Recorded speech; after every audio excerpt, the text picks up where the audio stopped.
That brings us to our discussion agenda. Item number 16, which is the freeze in enrollment plan for Lake Murray Elementary School. Dr.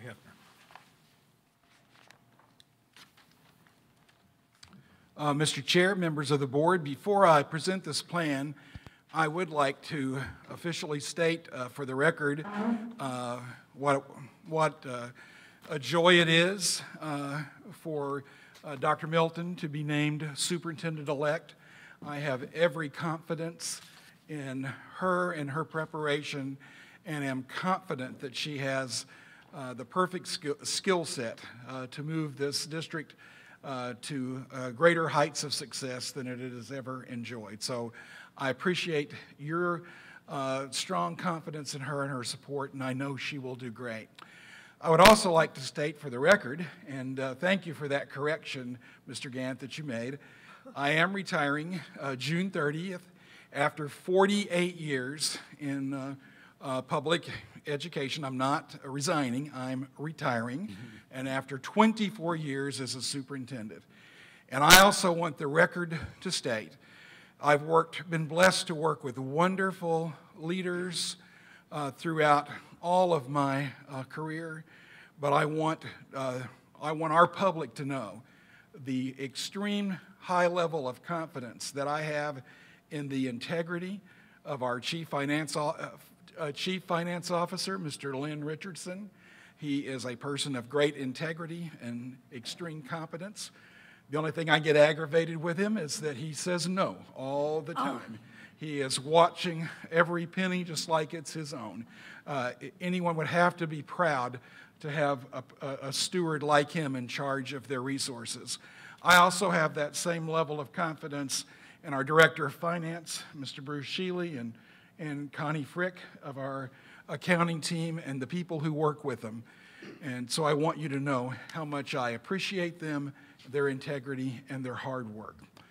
All right, I apologize for that digression. Tonight, we'd like to discuss with you a proposed plan for addressing the increasing enrollment at Lake Murray Elementary School. It's been an issue the whole time that I've been here in the district. The problem, the number of students in the Lake Murray attendance area continues to increase.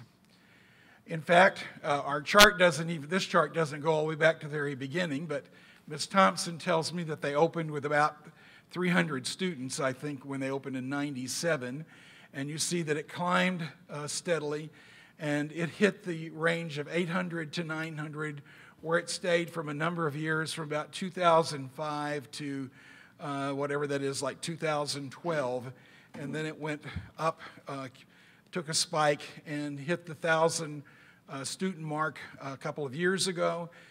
We then moved the 5th grade out to Chapin Intermediate, and then you see immediately the next year the enrollment shoots back up. So it's been a continuing issue with our enrollment at Lake Murray Elementary. We've done a number of actions. We've taken a number of actions which have helped control the enrollment at Lake Murray Elementary School. It's one of 2 schools where we have no pre-kindergarten.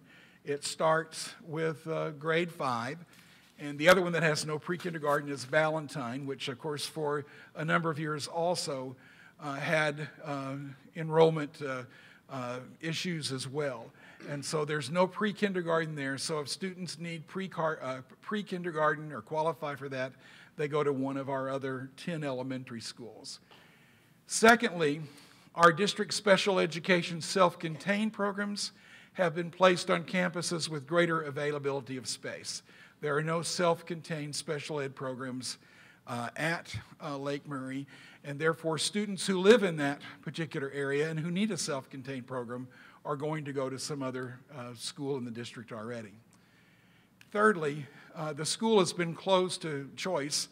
If not from day one, it's probably not from day one, but it's been closed for more than 10 years since Dr. Harris has been here, meaning it's one of the places that we do not allow people outside the zone to go there in an attempt to keep their enrollment down. And fourth, we did the reassignment of fifth graders to Chapin Intermediate in the summer of 2015. And we've had an extension of options with transportation to Ballantyne and Chapin for students living in the zone.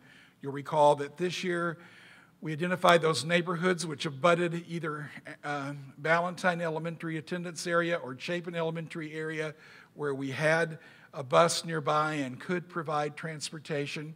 We did have 42 students opt for that program, which helped, that's 42 students who did not go to Lake Murray. Basically, they're elementary school students, and the feedback that we got from the parents was, this is a great idea, but our kids that are already there don't want to leave and go elsewhere. But it was appealing to people who were entering for the first time or had kindergarten-age students. So we have taken many efforts, and if we had not done that, as you can see from this chart, just based on the variables we've talked about, our enrollment would be that blue line at the end, which would be approaching 1,300 students today had we not taken those other actions. According to district lore, I don't know if it's fact or fiction, but supposedly many people recall a time when Nursery Road Elementary had 1,350 kids. Some people say even higher, but I think the most credible number is in the neighborhood of 1,350. So we do know that population shift as the age of families living in those areas change. So we look at the potential solutions to the enrollment issue.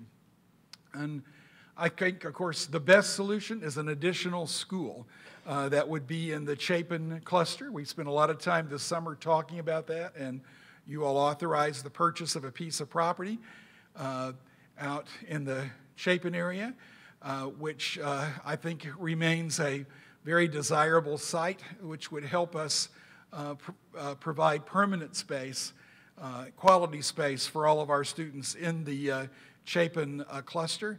Again, we haven't talked much about that since July, and where we left that, just so we all know, is that Mr. Richardson and his team and I are working on a funding plan for an additional school.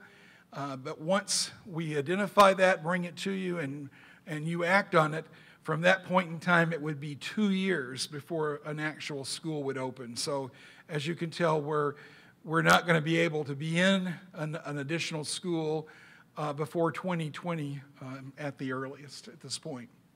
Number two, increase voluntary transfer options and incentives. We'll certainly continue the ones that we started this year with the transfer options to Ballantyne and Chapin with transportation.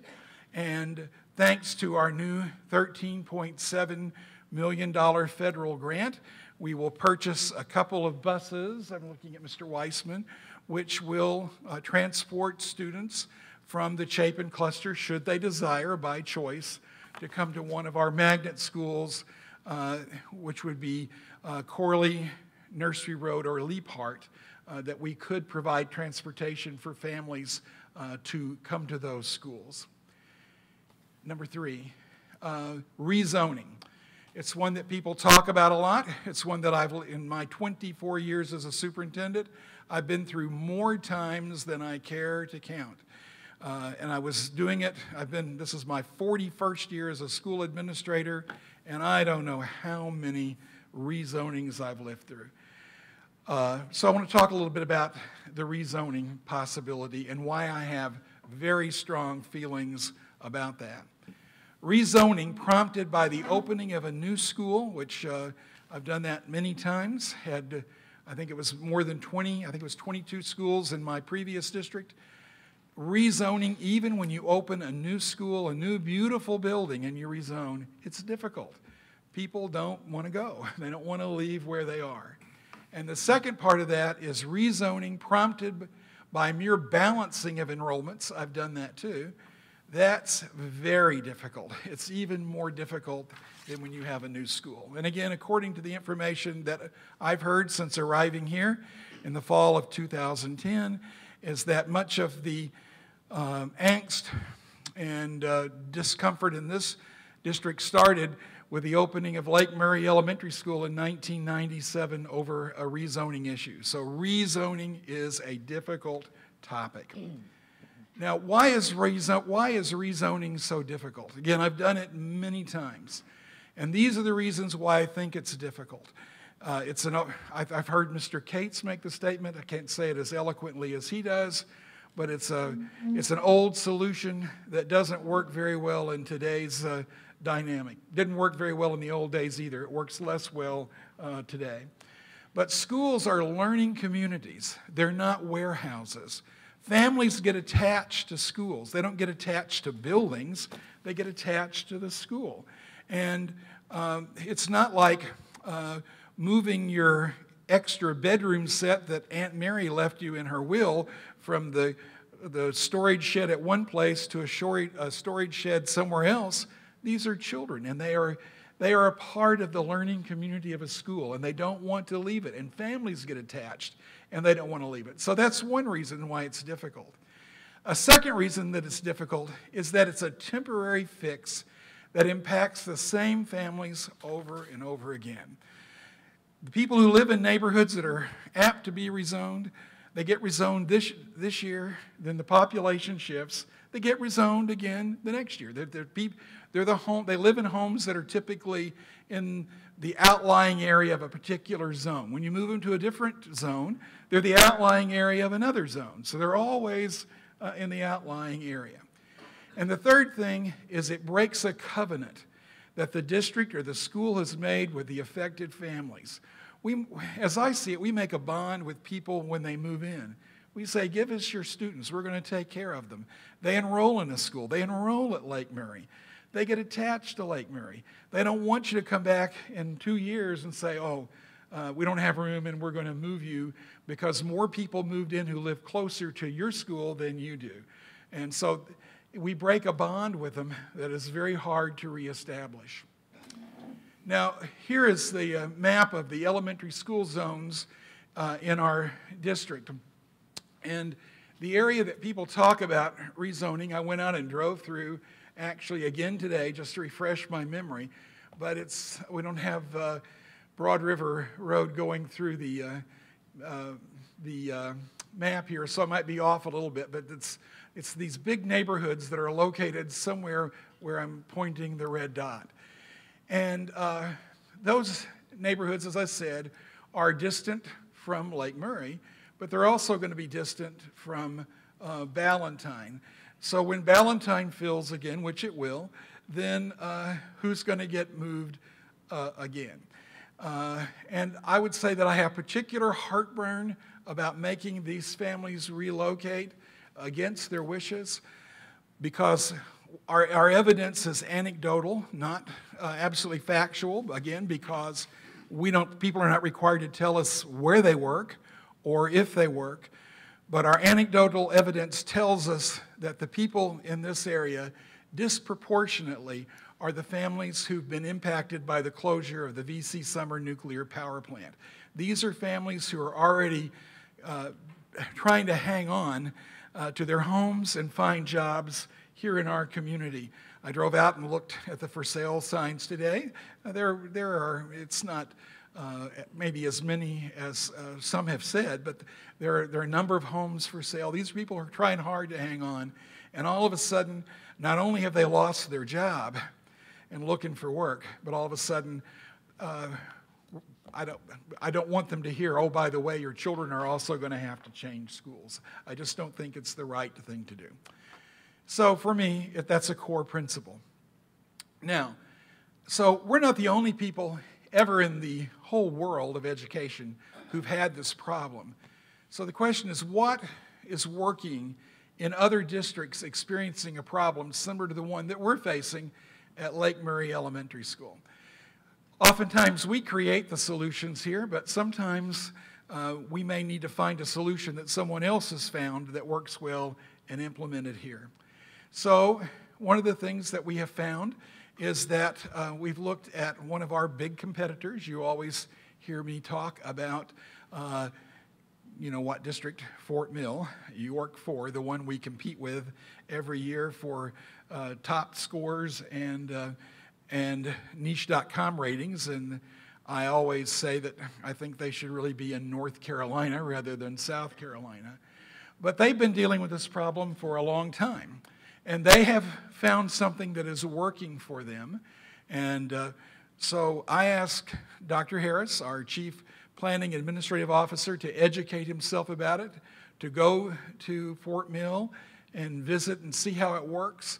And so I think it's a program that has great potential for us, and it's called the Enrollment Freeze Program. So at this time, I'm going to ask our newfound authority, who's learned everything he knows about this from the folks in Fort Mill, Dr. Michael Harris, to tell you what an enrollment freeze is and how it operates. Dr. Harris. Very good. Thank you, Dr. Halfman. The truth is, I spent some time in Fort Mill really to see just how far in North Carolina Fort Mill really was. But we did have a great opportunity to meet with Superintendent Chuck Epps and his administrative Assistant Superintendent for Administration, Dr. Tommy Smolsey, to learn a little bit more about the enrollment freeze, an initiative in which they've done for nearly 15 years now. And I will say to you that based on what I learned and what I've gleaned from that particular conversation and several conversations thereafter, District 5 is in a prime opportunity. This is a prime opportunity for us to implement such an initiative. So give me an opportunity just to walk with you through this enrollment freeze. And I think the way to do that is to really talk about 5 very basic, I think very essential questions that will give you a better idea, and the public at large, a better idea is exactly what an enrollment freeze is. The questions, though, we'll begin here are, we're going to begin with number 1. What is an enrollment freeze? I think we want to give some definition. I want to go back to my questions, please, sir. There we go. I want to give some definition to that. I want to also raise the question, who would be impacted by the enrollment freeze, followed by who or how would the enrollment freeze work. I want to give some bullets as to how it actually works. And then thereafter, we want to ask the question, where would District 5 students impacted by the enrollment freeze be reassigned? And then we'll conclude our presentation with, when will the enrollment freeze actually begin? A recommendation, a suggestion as to when it would actually begin. So by definition, we've crafted a definition I think is befitting of what we're embarking upon this afternoon. And the definition of an enrollment freeze is simply this: it's an administrative action that impacts building capacity by redirecting an incoming student population from an overcrowded schools to schools where there is available space. And I highlighted the word incoming primarily because that's going to be a central theme. That's going to be a theme that you're going to hear throughout the remaining pages or slides of this particular PowerPoint. So it's an incoming student, removing them from or reassigning them rather, from overcrowded schools to schools where there's available capacity or space. Now, the second essential question is this: who would be, in fact, impacted by the enrollment freeze? And here we're talking about new students, new residents who are zoned to attend the Lake Murray Elementary School. Again, that theme of new incoming students. And I want to qualify here that students who currently reside, students who currently attend Lake Murray Elementary School are not impacted by the enrollment freeze. Students who currently attend, who perhaps may have siblings who are not yet in school, yet currently reside in the Lake Murray Elementary attendance zone, are not impacted by the enrollment freeze. Again, those operative words of new and those families and students who are incoming to the Lake Murray attendance area. Now, how would the enrollment freeze actually work? There are a couple of bullets here that I'd like to share with you. Again, only students and families who move into the Lake Murray attendance zone after an agreed upon date will be impacted by the freeze. This is after a date that we'll discuss here in the next couple of pages here. Part 2 of that is that, again, all new students, those students who are incoming, moving into the attendance area, those students and families will be administratively reassigned to neighboring schools with available space and capacity for additional students. So we have identified that you'll hear about in just a moment. But again, and then the third bullet that you can say, the third bullet there is, to continue how it works, is that transportation will also be made available. Optional transportation will transport students to and from Lake Murray Elementary School and to the identified schools in the morning and in the afternoons. Now, let me pause here for just a second to make certain we're clear on what that particular slide says. However, a student who currently resides in the Lake Murray attendance zone, however they get to school, however they arrive to school by bus, they are car rider, perhaps they walk, and they move in after a specified date. Once they arrive to Lake Murray Elementary School, then transportation, and again, Mr. Wiseman is here, we've had lots of discussions on this, will transport those students to a neighboring school contingent upon where they actually reside. So that's how that's going to actually work. In the afternoons, they will return back to Lake Murray Elementary School and again return home as they normally would. So I wanted to qualify that there. And this, again, just kind of stands on the shoulders of the current voluntary enrollment plan that we currently have where we've identified schools already. Now, with that in mind, those schools, again, where will District 5 students impacted by the enrollment freeze actually be reassigned? Again, we're going to follow suit with what we currently have in place. This year, as you heard Dr. Hefner say, 42 students actually volunteered to be a part of this. Those are Ballantyne Elementary School as well as Chapin Elementary School. Both schools have room, have some capacity for additional students, and we want to build upon what we currently started in terms of reassigning new students who move into the Lake Murray attendance area. Now, again, when will the enrollment freeze begin? This is the page in which we talked about and spoke of earlier, and our recommendation is at the start of our second semester. January 22nd, 2018, it gives us a clean break, a clean starting point. It gives us an opportunity to get out in front of the movement, if you will, of persons moving into the developments that are already underway. And it also gives us an opportunity to give some clarification and some communication to our general public as to what the enrollment freeze is and the fact that we've implemented it here in School District 5. That, in short, is a real quick overview of what an enrollment freeze is, and we'll certainly try to entertain questions that you might have. Yes, sir. Two questions. Sure.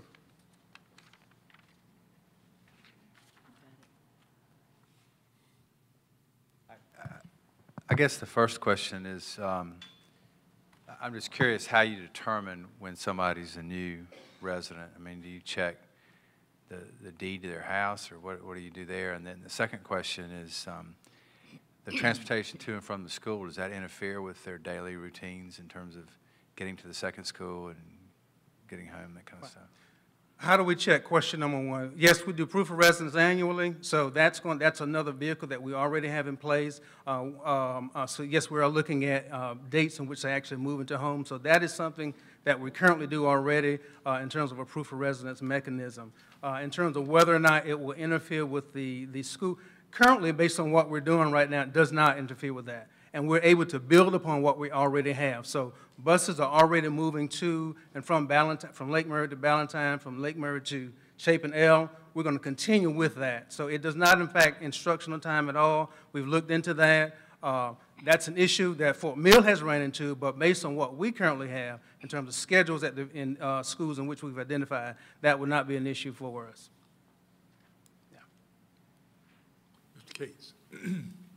I knew you had visited Fort Mill, and so I looked at some of what they're doing, and I just want to, for clarity, because I'm sure other people will do the same thing, if we have a situation where there's a sibling already at that school, their sibling will be able to attend. So if you have a third grader there now, that first grader next year will be able to attend the same school. That is correct. The thing that's most important in what I presented is that recommended or suggested date, a start date. So as long as they are currently residing in that area, Lake Murray, they're currently residing there, then yes, if they have a younger sibling, that sibling will be eligible to attend Lake Murray Elementary School. I just asked that for clarification because Fort Mill's policy allows them to attend the same school, but it's the school they're moving to. So both students have to move. We're not suggesting that. We're saying they'll be able to attend Lake Murray Elementary. Right. Our date is going to drive that in this particular case. That's right. January 22nd is going to drive that. That's correct. Yeah.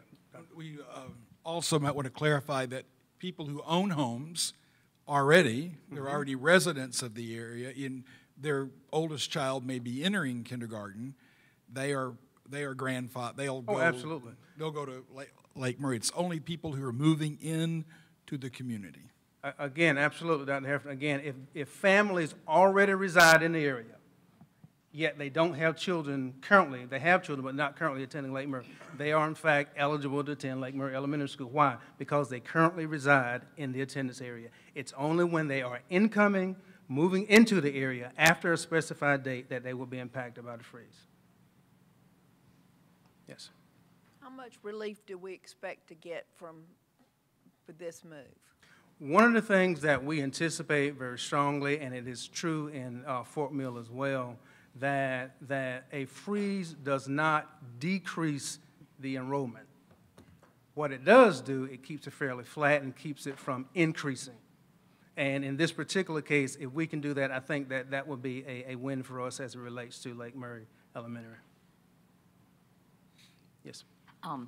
And I know you answered this, but I'm clarifying too. One of my questions when I was listening to you, I was going to ask what procedure we had in place for any new neighborhood, because I know there's a proposed one with a good many houses to be pretty much right by the school. So what you're saying, let's say I'm one of those people that's going to move in, and it hadn't been built yet, and I know it's been, I kind of checked with some realtors today, it's gone back to the table with, right. I think now it's going to be larger lots, so it won't be as many people. There are different things that they're working with to get approval of putting that housing, the new housing neighborhood there. But it would be really close, because I wrote it, it'd be really close to the school.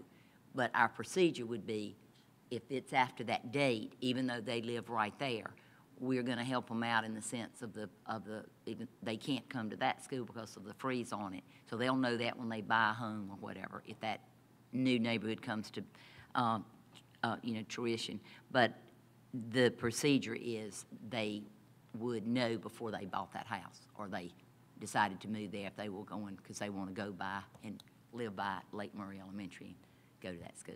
That's exactly correct. And our schools are going to help with that. Obviously, people contact schools when they're interested in buying. Right. But I'll give you take it a step further just to kind of hopefully give extra explanation or clarity to that. Lots of building going on. Right. So if a house is erected and there is a building permit and a family comes and says, Mike Harris, listen, I have a building permit and I am moving in on January 18th, that person is going to be eligible, that family eligible to attend Lake Murray Elementary School. However, we take a family who might live across the street, comes in with a building permit and said, Mike Harris, I move in on February 1st, that person's going to be impacted by the enrollment freeze, and contingent upon where they are and where they move to, will decide whether they go to Ballantyne or Chapin Elementary School. So again, the date actually drives this particular initiative. I don't know who was first, so. Age before beauty. The freeze obviously affects schools that are overpopulated, correct? That's correct. Now, is there any thought to utilizing the freeze prior to them being overpopulated? If you see that a particular school is headed toward that, is there any thought? Lots of thought to that. We're paying very close attention to enrollment. Mm-hmm. And so absolutely, we're looking at that, even though we're recommending Ballantyne and Chapin, or again, building on what we've already started there with the current wave of 42 students who are participating. We're absolutely looking at that on a regular basis and monitoring the growth in terms of enrollment at those schools that we're recommending, as well as the others. So that's a regular and routine practice that we have. Now, the other thing is that what the information you just shared with us, would you mind sending that in an email to us as well? The information you just shared. Absolutely. Absolutely. Yeah. Thank you. Absolutely. I appreciate it. We can take a. Absolutely. Mike can get it to you tonight. Absolutely. Dr. Harris, the working in the real estate community, many of these contracts are already negotiated and closing dates set, and so often people select homes based on where they want to go to school. So there's a little concern that as far as communication-wise, well, I know we got to set a date certain. Communication-wise, we're going to really be under the gun for a January 22nd. The other thing, and I'm sure you're in the process, sometimes verifying school attendance can be challenging with some of the systems that are in place. And my concern is this isn't going to make that easier. So do we have some mechanism or some thought into improving that zone locator that we currently use, and how will that process work? Because those are important decisions that people are making. And I certainly support what you're proposing, but the date does concern me just a little bit. Yeah, Mr. Skates, the idea is that we've got to, if we're interested in this, we've got to look at a clean starting point, and January 22nd seemed to be the cleanest opportunity, the first opportunity that we have. And yes, we are looking at cleaning up that zone locator that you referenced. That is a part of, kind of a part two of our role in terms of looking at enrollment and watching enrollment, is how do we in fact address that particular issue. Now, will that be complete by the January? No, I know for certain that it won't be by the 22nd, but it is something that we continue to work on, and we are working to improve that as we speak. We've got some things in motion right now, some of which we're going to hopefully launch early start of the year, in terms of just how we communicate enrollment and just information relative to schools. Following that, again, is going to be that locator piece. So that's being worked on and addressed now. It won't be before the 22nd, but it is being worked on as we speak right now, and that's a part of our function. That's what we're paying close attention to. And just one final question on that about capacity. I understand how the freeze impacts. I think somebody else may ask a similar question. I think we have had some capacity concerns at Chapin Elementary, and what are our safeguards that we're not freezing enrollment in one school and creating overcapacity, portables, concerns at another school? Because it appears, even though you didn't state it, it appears that you're trying to keep them at least in the same cluster. I don't know if that's just happenstance or if that was intentional.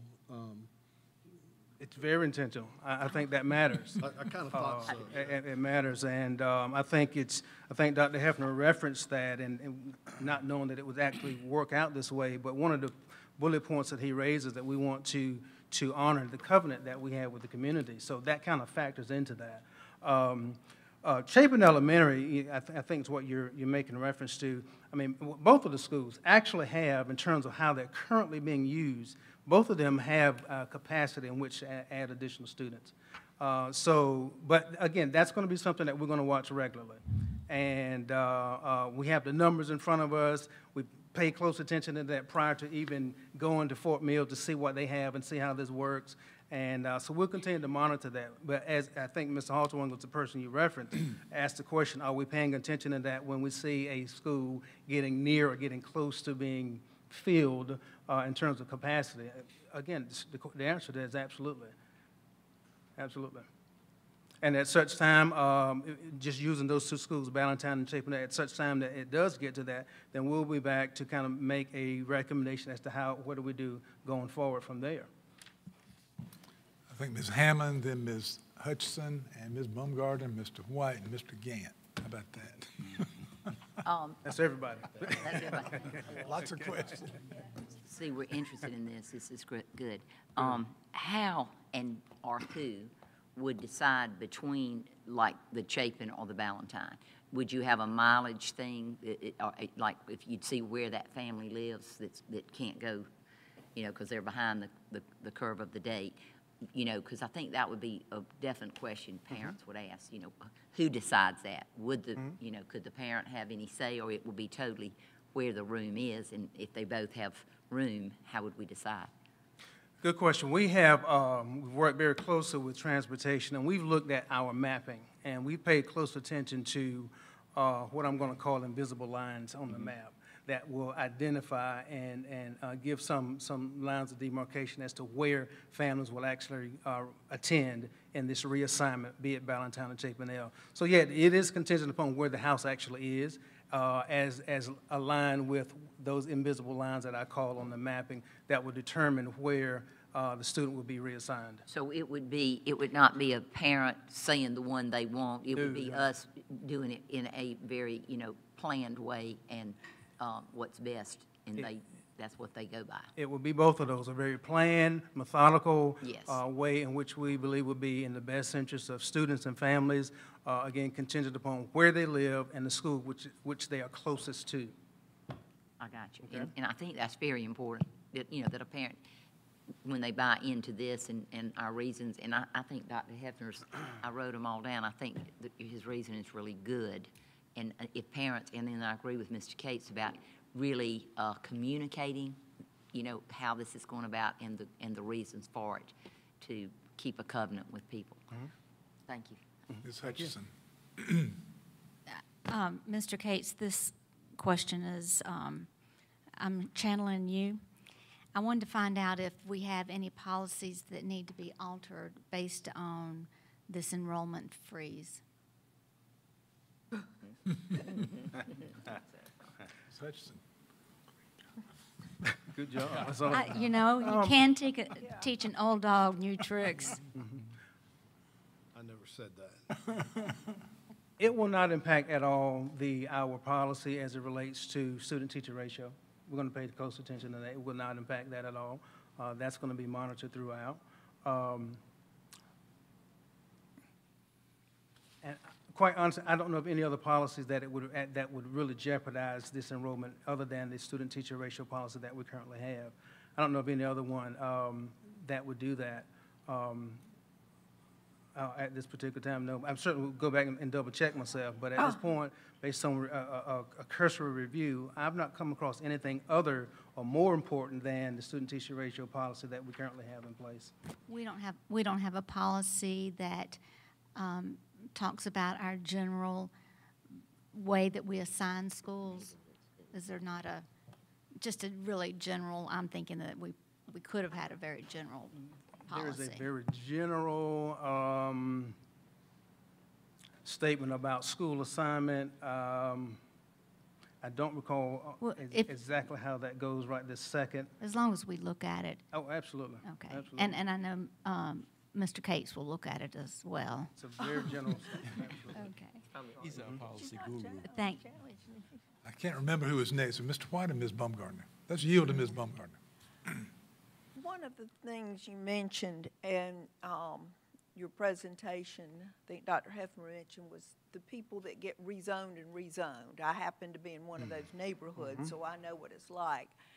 And so can we say that at least once we do this freeze, that there won't be, until there's a new permanent solution, there won't be any further? In other words, you won't constantly be moving. You'll try to keep it where it's not, that again, people aren't reaffected and reaffected and reaffected. I know, like I said, in my neighborhood, nobody started in kindergarten in one school and ended up in first grade ended up in fifth grade at the same school. Absolutely. It is important that we pay close attention to that and that we have as little movement as possible. I certainly understand that, and we embrace that concept. Typically, what Fort Mill has found, and I think we're going to find true here, is that once the student has been reassigned, they will pretty much maintain that placement in that particular school through the highest grade level. Well, one of the things I want to mention too is every choice is a good choice in District 5. Great point. And I want, Great point. I heard that somewhere. How good I think it's been written down. Yeah. But because all the schools are great, and we Right. get a lot of angst sometimes about going to a different school, and particularly elementary school kids adapt so well. Absolutely. And so.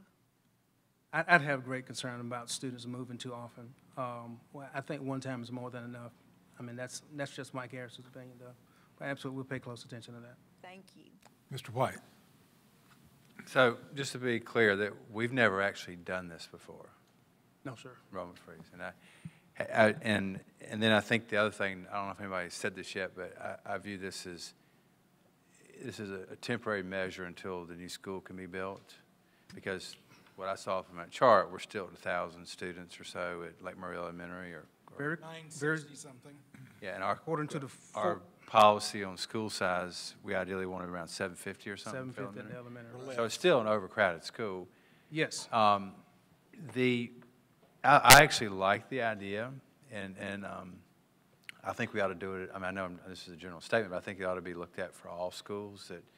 Because I tell you, the thing that when I heard Steve talk about rezoning, not only is it tough on families, but we live in a community where it becomes a competition politically, and people go abuse, particularly during an election year. I think, Steve, when we got here, we said never again have a rezoning in election year, because the opponents, whoever's running, will go to those neighborhoods and make up stuff, and you get a whole room full of parents with just angry faces. And it's just, to me, that's the most abusive thing, to watch families abused in the political process for seats on this board by the rezoning. And I think something like this, it's the lesser of two evils for all the reasons. You're talking about moving.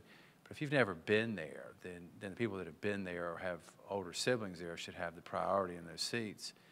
And then it does give a less, I think, you know, y'all we'll see how this plays out, but it seems to me it gives it a less controversial way to get people behind, okay, we really do need a new school because we moved in this house and we're over here, and it gets people supportive, and you don't get these angry factions about I was here and then somebody moved me, and it's just even apart from the parents, the things that I've observed in these boardrooms, it's just a wicked process when people want to manipulate the rezoning to affect other ends. And so you know, Steve, I think one of the best things you did was bring magnet schools here and stop the rezoning.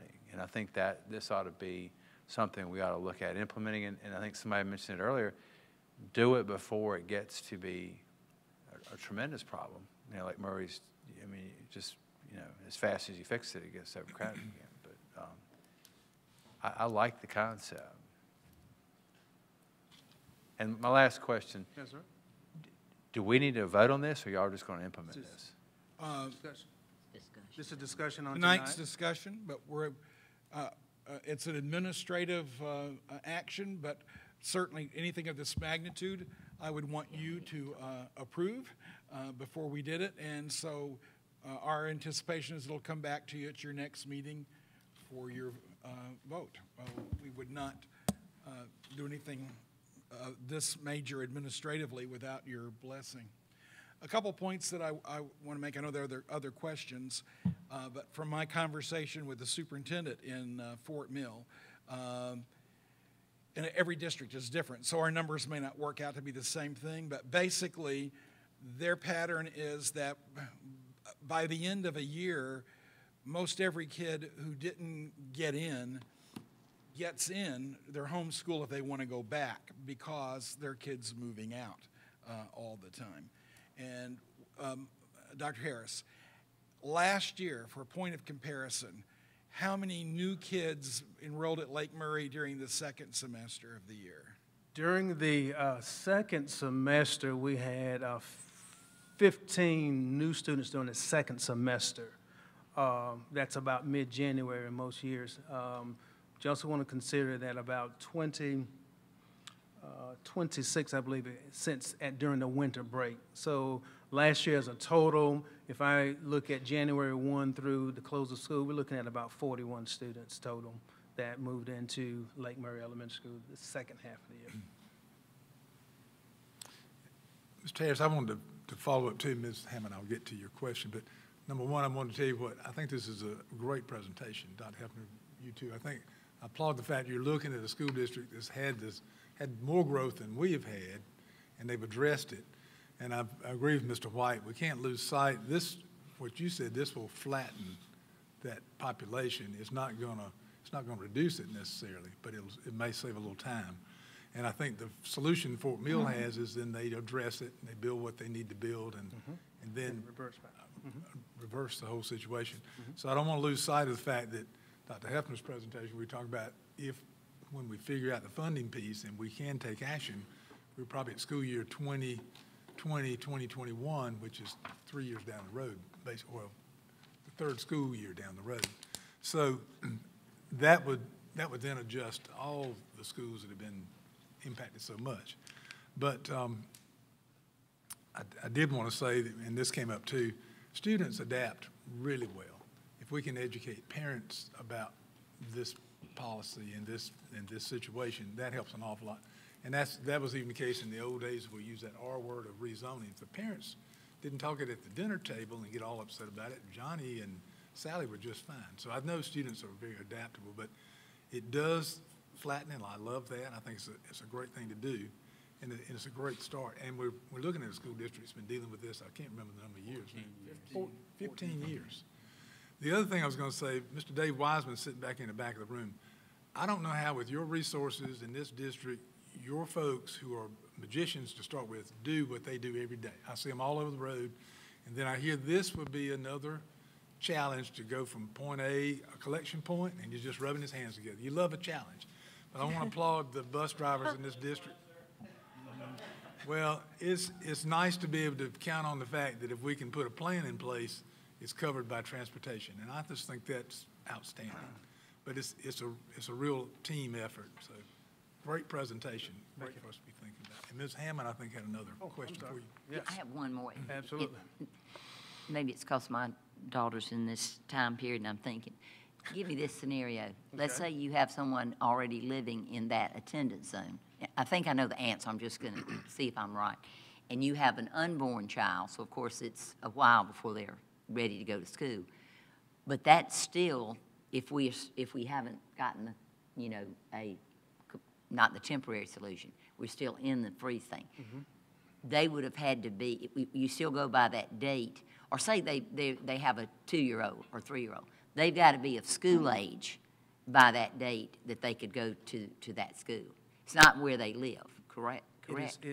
That school-age student that you just referred to, who Right, might they're be not there yet, but they're little.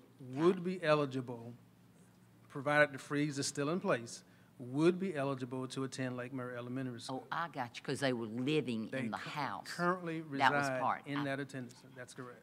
Okay, now, thank you. Mr. Cates. Just, again, there's a lot of information to process, but it sounds like we really have two controls in place, and I appreciate the forward thought on this.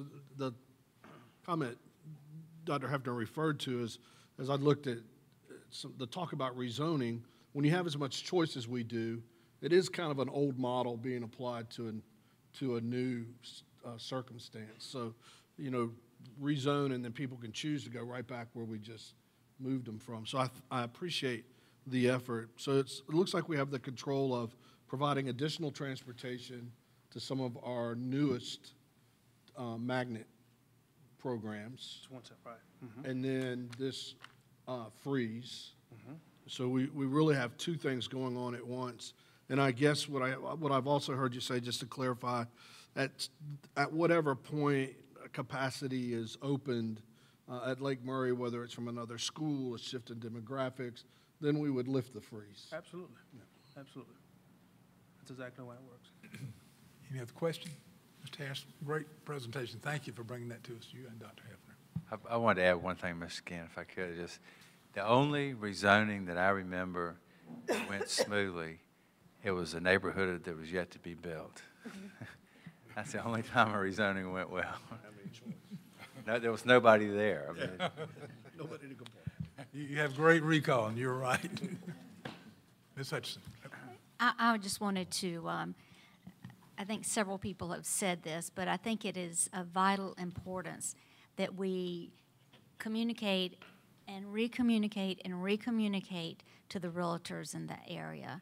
I know it's difficult to reach them oftentimes, and I know we get a lot of new realtors, but that's going to be so key to helping to help people understand what's going on. And I don't know how we do that, but I think it's a key point. We do have a meeting, or we are planning to hold a meeting with our realtors. Dr. Harris, do you remember the date? The 11th of January. Is that correct? That is correct, January. But we deliberately scheduled that after this meeting because we thought that you should hear it before we presented it to anyone else. But we will make a presentation to them. Mr. Camp, Yes, ma'am. I just thought of one thing that I don't think we've asked. I know you said that we have bus transportation already going on between these schools. Do we anticipate more than we do have now as far as the expense of it? You know what I'm saying? The bus, you know, I know we don't know yet, but say as this gets into place, I was just thinking about, would that be a headache to Mr. Richardson over there that we've got to add? But I think we should ask that question. Would it be, do we anticipate more? Because I know the price of gas, you know, in driving even between schools. To anticipate some costs in transportation costs would be a fair assessment. However, whatever the cost might be, and we have some preliminary projections, would be significantly less than purchase of new buses and that sort of thing. But there is some cost as it relates to transportation, fuel, and that sort of thing, yes. Okay, thank you. And it will reduce the need for continuing to buy portable classrooms, Yes. trailers. How many portables are there now, Dr. Hefner? Or Ms. Dr. Harris? Currently at Lake Murray, 16. 16? At Lake Murray, yes. Thank you, Mr. Harris. Before we get to our final item, I wanted to thank our student from the center for recording our meeting tonight. And Ashlyn, can you have her introduce herself, if you don't mind? My name is Chandler Harper, and I'm a Media Tech 3 student at the Education Center. It's wonderful. We appreciate you being here, helping film this for posterity tonight, and we do appreciate it. And for those of you in the audience, if you want to see some of those students that came up to be recognized, will be available in a couple of days online, and you can move to the part you're interested in, take a look at it. It's a great service, and we appreciate that. So with that, I would entertain a motion tonight, item number 17, to adjourn. Mr. White. Make a motion that we adjourn. And we have a second. Ms. Bumgardner seconds. All those in favor, please raise your hand. And we want to wish you all a very happy holidays and Merry Christmas. Christmas.